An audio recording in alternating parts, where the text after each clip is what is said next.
આપે દીધી ભેટે જેવું હતું. આપનો પરિચય? મારું નામ બળદેવસિંહ કેસરસિંહ રાજ છે. હું રેલવે ફાટકની સામે આવે છે પ્રમુખ ક્રિયા સોસાયટીમાં આશરે 8 થી 10 વર્ષ તૈનાત થયો છું. હવે અગાઉ શું હતું કે ભાઈ જે અમારો ફાટક હતો તે ફાટકથી આજુબાજુની સોસાયટી આશરે 70 થી 80 સોસાયટીઓ ઉપરાંતની સોસાયટીઓ છે અને હજુ પણ એ વિસ્તારમાં સોસાયટીઓ બની રહી છે. એટલે આશરે વધુ રહી તો 50,000ની આસપાસની વસ્તી ત્યાં છે. એ ઉપરાંત અહીંયા સ્કૂલો આવેલી છે.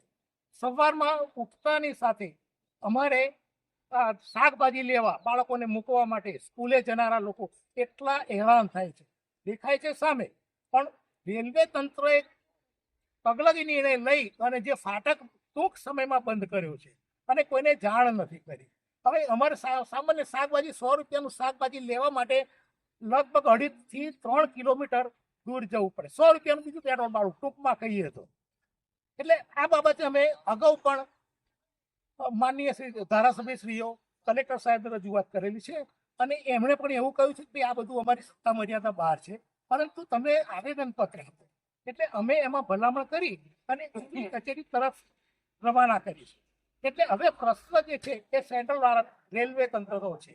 હવે હું આપણા માધ્યમ થ્રુ રેલવે તંત્રના અધિકારીશ્રીઓ, રેલવે તંત્રના નેતાશ્રીઓને 2 હાથ જોડી નમ્ર વિનંતી કરું છું કે આ બાજુના રહેતા તમામ રહીશોની જે તકલીફો પડે છે એ તકલીફ ગમે તે, એવું નથી કે ફાટક ખોલો, પણ કોઈ ગમે તે વૈકલ્પિક વ્યવસ્થા કરી અને જે રસ્તો સરળ હતો એ રસ્તો સારી રીતે હતો એ પ્રમાણે રાબેતા મુજબ ખોલી દે. બસ અમારી એ જ માંગ છે. સત્વરે આનો નિકાલ આવે તો એમનો અમે આભાર માનીશું. જો આપની માંગ પૂર્ણ નહીં થાય તો આપ શું કરશો? હવે જો માગમાં એવું છે કે પહેલા તો શામ દામ એટલે કે ધીરે ધીરે આપણે નીતિ અપનાવી જોઈએ. પહેલા તો અમે આ લેખિતમાં આવેદનપત્રો આપેલા છે.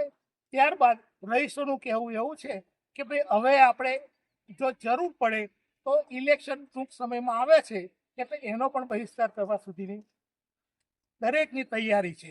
એ ઉપરાંત જો આમરણાંત ઉપવાસ ઉપર ઉતરવાની જો જરૂરિયાત ઉપસ્થિત થશે તો અમે એ પણ સ્ટેજે જવા તૈયાર છે.